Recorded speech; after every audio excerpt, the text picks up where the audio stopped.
Hey guys, what is up? It's Ian from the PI podcast.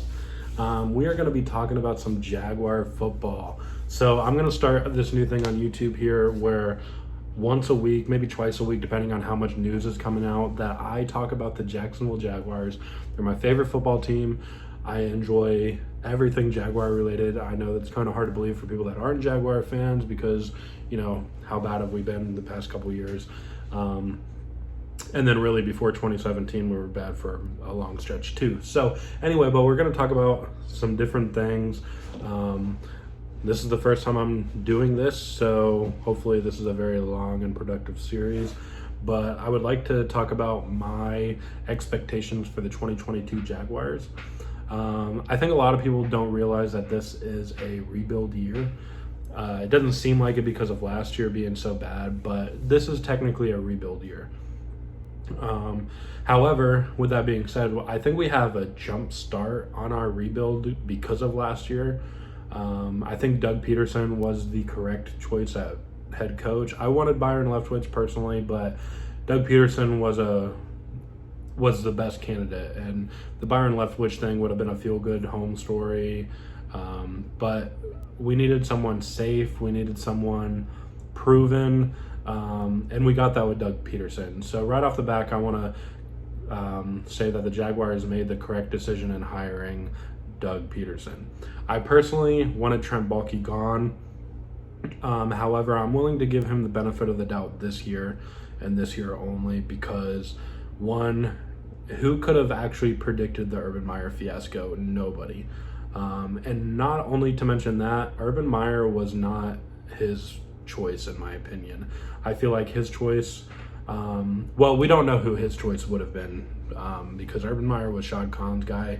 Urban Meyer has been his guy for a long time. He has tried to get Urban Meyer a job with Jacksonville for a long time. I do believe that the draft picks from this year and last year show that Trent Baalke can be a competent GM. So I'm going to give him the benefit of the doubt this year. Hopefully, it is what it is. If it doesn't work out, he's fired. I think this is his prove it year as well.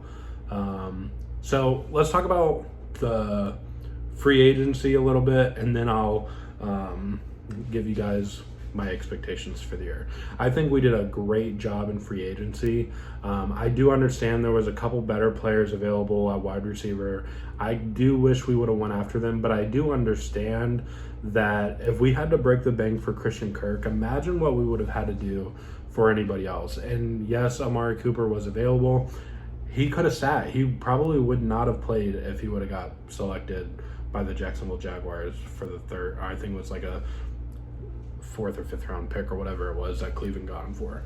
So, not saying we shouldn't have maybe tried to get a better receiver, but I do think Christian Kirk has what it takes to be a legit threat at the wide receiver position for opposing teams. Like I said, I know he excels at the slot, but I think with new coaching, because our wide receiver coach, Sanjay Lee or whatever, was terrible. He just got picked up by the Seahawks, I think it was, but he was a terrible wide receiver coach. This was like one of the few years we've never really had a dominant wide receiver core, right? Like you can say we've had dominant wide receivers in the past, which we have. Most recently would have been Allen Robinson, all the way to like Jimmy Smith, Keenan McCardell. Like we've had good wide receivers, right? Justin Blackmon could have been a really awesome wide receiver, but Marvin Jones is not a bad wide receiver. Christian Kirk is not going to be a bad wide receiver. Laviska Shenault, not a bad wide receiver. We just had terrible wide receiver coaches last year. And I honestly think Marvin Jones has a chance to get 1,000-yard reception or receiving yard season. And I think Laviska Shenault has what it takes too. I think he's going to fix the drops. I think we have a competent wide receiver coach now. I'm excited to see what the addition of Travis Etienne to this offense is going to be.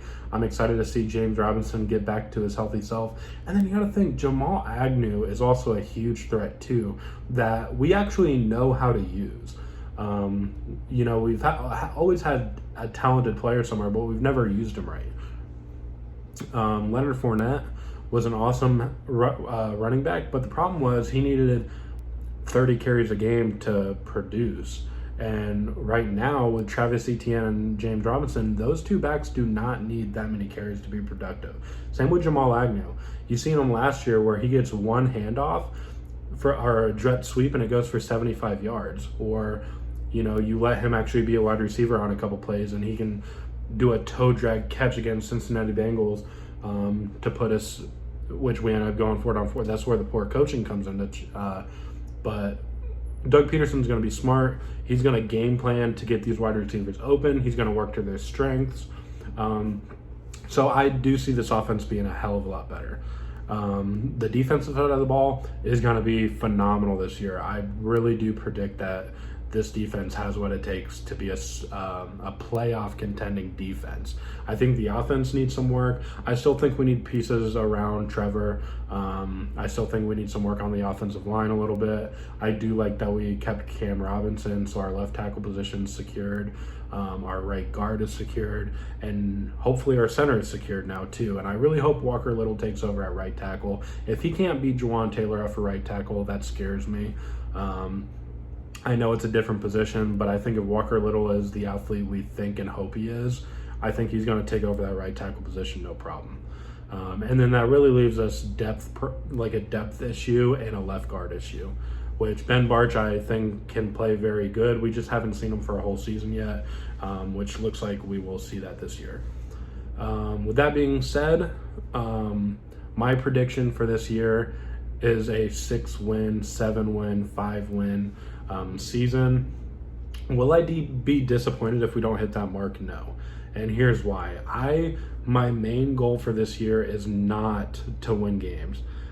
Obviously, as a fan, you want to see games won because that's good. But my big thing is I want to see this defense turn into a top defense like it was in 2017. That's like one of my big goals. But my biggest goal is obviously the development of Trevor Lawrence. I want to see him live up to the hype of being a generational type quarterback. I want to see him improve the wide receiver room himself. What I mean by that is these great quarterbacks always make their wide receivers look better than they actually are. We've watched Tom Brady do it. I'm going to even name some players that I've watched in the past, like Matt Ryan. He's made some wide receivers look really good. You could argue the Julio Jones has been injured. That's why he hasn't produced. But even before, look at Mohamed Sanu. He played really good in Atlanta, and now, you don't even know what team he's on right now. Same with, Russell Gage. Russell Gage would have been a 3 or 4 wide receiver on any other team. Zacchaeus would have been a 3 or 4 on any other team. And look at them getting number 1 and number 2 wide receiver roles and getting paid, like Russell Gage just got for the Tampa Bay Buccaneers. So that's what I want to see out of Trevor Lawrence. So I want to see him improve the wide receiver room himself. I want to see him get players the ball when they're open. A good quarterback can make his wide receivers better. That's what I hope to see. And I really hope our tight end room's good. I really like Evan Ingram, and I really like Dan Arnold. Obviously, Evan Ingram has a drop problem, but he's fast. He's big. He's fast, and I think Dan Arnold and Trevor Lawrence's connection was awesome to see. I hope they continue it. So my next big thing to watch this year is I want to see the overall team improve game after game. I don't care if we come out week 1 and suck. These guys got to get acquainted to each other. They got to get chemistry, what works. Evan Ingram's had a couple different quarterbacks. Marvin Jones has had a couple different quarterbacks, but he's on year 2 with Trevor Lawrence. I really hope to see their relationship. I'd like to see Laquan Treadwell get reps this year. I think he stepped up in a big way last year when nobody expected him to. And then Christian Kirk and Zay Jones, I hope they build a solid chemistry with Trevor Lawrence. I don't want to see wide receivers running into each other like they were last year, and I don't think that will happen.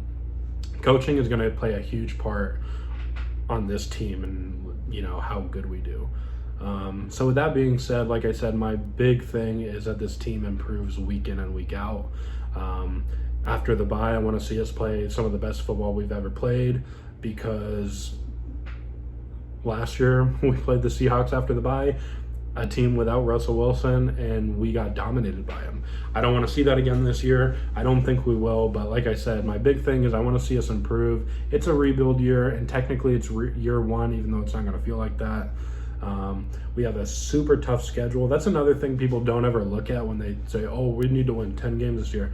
We play the entire AFC West, and that's the best division in football. We also play the Dallas Cowboys, who I know don't ever live up to their hype, but they are a good football team. They have a really good defense, and when all their pieces on offense are clicking, they can be really good. So that's one team I'm not looking forward to playing either. But we do have some easy games. You know, I think the Giants are at our level of competitiveness, other than the fact that we have a better quarterback. We play the Commanders. They're another team that's at about our level of competitiveness.